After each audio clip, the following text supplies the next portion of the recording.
जय हिंद दोस्तों, रक्षी खन्ना के चैनल में आपका स्वागत है। दोस्तों, आज के इस वीडियो में मैं आपको कुछ जानकारियां दूंगा, जैसे कि आप पीछे बोर्ड पे देख रहे हैं, और ये सारी जानकारियां आपके वेलफेयर से जुड़ी हुई हैं। इसलिए इस वीडियो को आप शुरू से लेकर आखिरी तक देखेगा।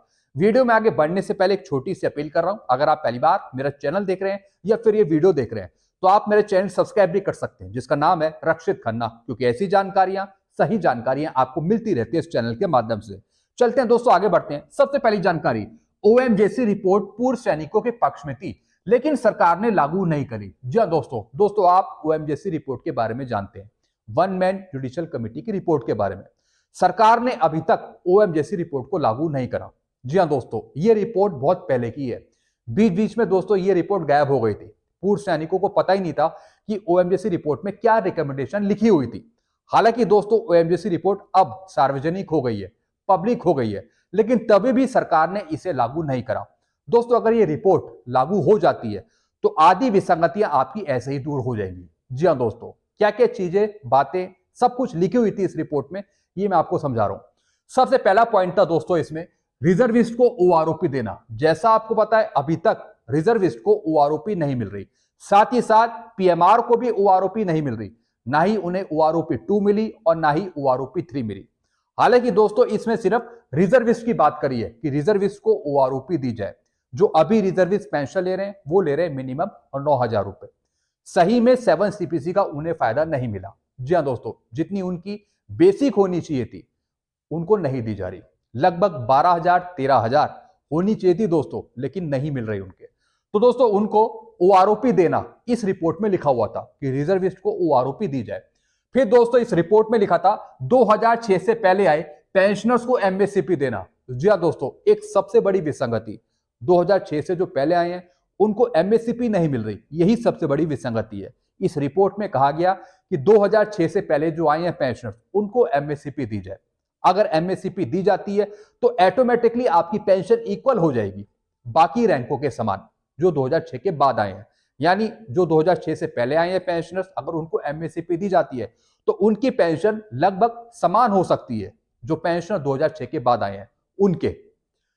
फिर दोस्तों अगली रिकमेंडेशन थी पूर्व सैनिकों को सर्विस के अनुसार ओआरओपी पेंशन देना। जी हाँ दोस्तों, जैसा आपको बताया बाकी जो रैंक हैं उनको कई बार सर्विस के हिसाब से पेंशन नहीं मिलती, जैसे कि ऑनरी लेफ्टिनेंट या फिर एयरफोर्स के हो गए, क्योंकि बीच में टेन्योर का पीरियड डाल दिया, क्वालिफाइंग सर्विस मिनिमम कर दी, बल्कि आपको पेंशन मिलनी चाहिए जितनी आपकी सर्विस है। जी हाँ दोस्तों, ऐसी कई एयरफोर्स की रैंक है जिनकी सर्विस 35 साल से ऊपर होती है, 36 साल 38 साल, लेकिन कई बार पेंशन उनको दी जाती है सिर्फ 33 साल की, क्योंकि पीरियड डाल दिया वहां पे क्वालिफाइंग सर्विस का कि सिर्फ 33 साल की आपको पेंशन मिलेगी, 30 साल की आपको पेंशन मिलेगी। भैया जितनी आपकी सर्विस है उसके हिसाब से आपको पेंशन दी जाए। तो दोस्तों इस रिपोर्ट में यह भी कहा गया कि जितनी आपकी सर्विस है, जैसे 35 साल 36 साल 25 साल, जितनी भी आपकी सर्विस है उसके हिसाब से आपको ओआरओपी दी जाए आपकी क्वालिफाइंग सर्विस को देखते हुए। लेकिन भारत सरकार ने या फिर पीसीडीए ने कुछ और दिया आपको। जी हाँ दोस्तों, तो दोस्तों उससे भी विसंगतियां शामिल हो गई। तो दोस्तों इस रिपोर्ट में एक और चीज कही गई कि जितनी आपकी सर्विस है उसके हिसाब से आपको पेंशन दी जाए। फिर दोस्तों एक और चीज इस रिपोर्ट में कही गई कि नोशनल मैक्सिमम के अनुसार पूर्व सैनिकों की पेंशन बढ़ाना। जी हाँ दोस्तों, एक और सबसे बड़ा मुद्दा था नोशनल मैक्सिमम। हालांकि दोस्तों इसका एक लेटर भी है 2013 का, जिसकी हम लगातार डिमांड उठा रहे हैं।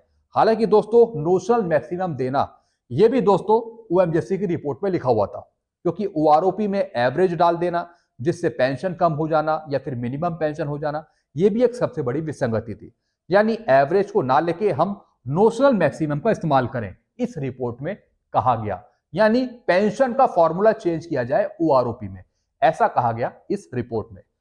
फिर दोस्तों अगला पॉइंट, पेंशन फॉर्मूला बदलना। जैसे मैंने आपको बता दिया कि एवरेज को हटाकर नोशनल मैक्सिमम यूज करना।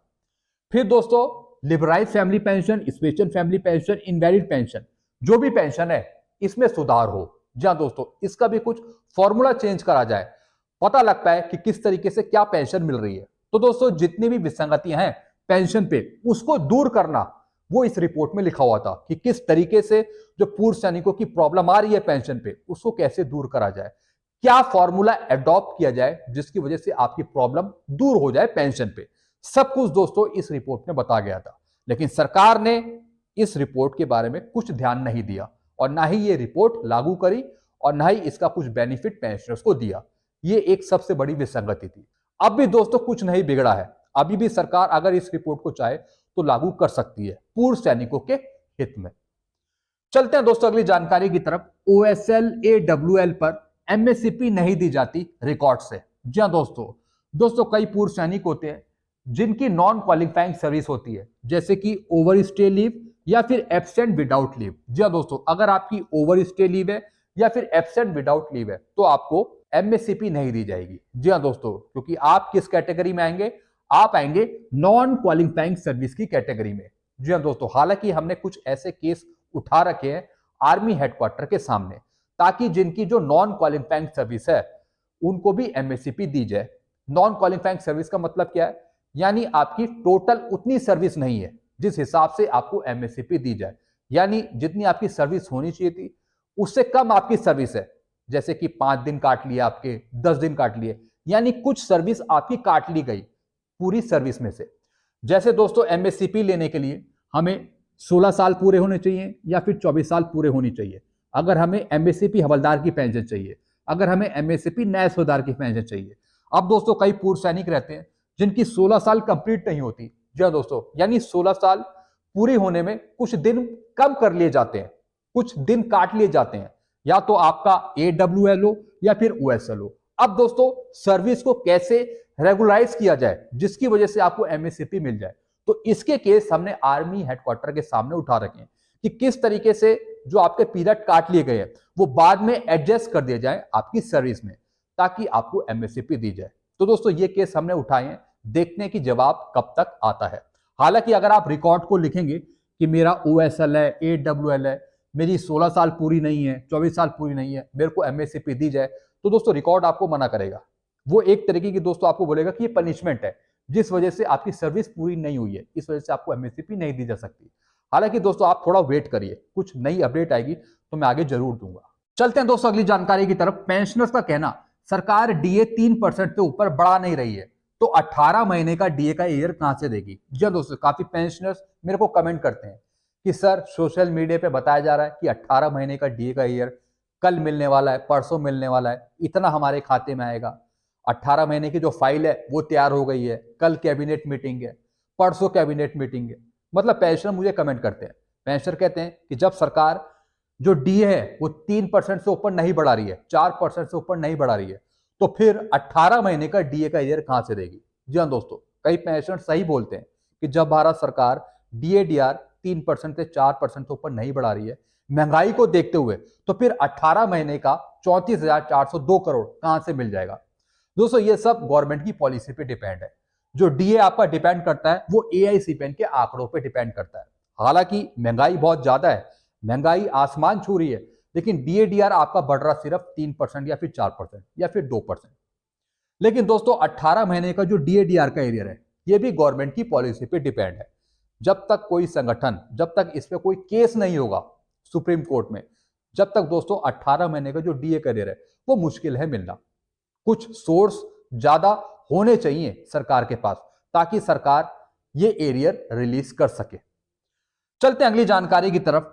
कैडर अनविलिंग किया है लेकिन पार्ट 2 ऑर्डर नहीं हुआ MSCP का, क्या करें, क्या MSCP मिलेगी। दोस्तों अगर आपने कैडर अनविलिंग किया है, जी हाँ दोस्तों कैडर आपने अनविलिंग कर दिया और आपका पार्ट 2 ऑर्डर नहीं हुआ, तो दोस्तों फिर आप MSCP नहीं ले पाएंगे। जी हाँ दोस्तों, इसके लिए कोर्ट केस करना जरूरी है। हालांकि कुछ कोर्ट केस आपके डिसमिस भी हो गए हैं। जी हाँ दोस्तों, लार्जर बेंच से आपके केस डिसमिस हो गए हैं कैडर अनविलिंग के, क्योंकि कोर्ट ने माना है कि आपने कैडर अनविलिंग किया है, यानी एक तरीके का आपने प्रमोशन को स्वीकारा नहीं है कि आप आगे प्रमोशन लेंगे। तो दोस्तों कोर्ट यहां पे कैडर अनविलिंग और प्रमोशन अनविलिंग को एक जैसा देख रही है। वो कह रही है कि जवान प्रमोशन के लिए इच्छुक नहीं है, तो इस वजह से कैडर अनविलिंग भी उसी कैटेगरी का है, इसलिए आपको MSCP नहीं दी जा सकती। हालांकि दोस्तों कुछ केस डिसमिस हुए हैं AFT में, लेकिन इसको हम चैलेंज करेंगे सुप्रीम कोर्ट में या फिर हाई कोर्ट में। कुछ कैडर अनविलिंग के कुछ केस ऐसे हैं जिनको MSCP दी जा सकती है। जी हाँ दोस्तों, पार्ट 2 ऑर्डर करवाए जा सकते हैं। अगर कुछ ऐसे पेंशनर्स हैं तो आप नीचे कमेंट करिए जिन्होंने कैडर अनविलिंग किया है और जिनको MSCP नहीं दी जा रही। जी हाँ दोस्तों, आप हमसे कांटेक्ट करिए। अगर दोस्तों हम कुछ कर सके आपके लिए तो दोस्तों ये आपके लिए बेनिफिशियल होगा, आपको बेनिफिट देगा। लेकिन सबसे पहले आप कुछ केस हमें ट्रांसफर करिए ताकि हम कुछ डॉक्यूमेंट लगाकर आपको एमएससीपी दिलवा पाए। थोड़ा सा टाइम लगेगा दोस्तों, लेकिन कुछ केस प्रोसेस करने चाहिए हमको। तो दोस्तों बस यही जानकारियां थी जो मैंने आपको समझाई हैं। आई होप सारी जानकारी आप अच्छे से समझ होंगे। वीडियो आपको अच्छा लगता है, वीडियो को लाइक करो, इस चैनल को सब्सक्राइब कर सकते हैं जिसका नाम है Rakshit Khanna. Thank you so much.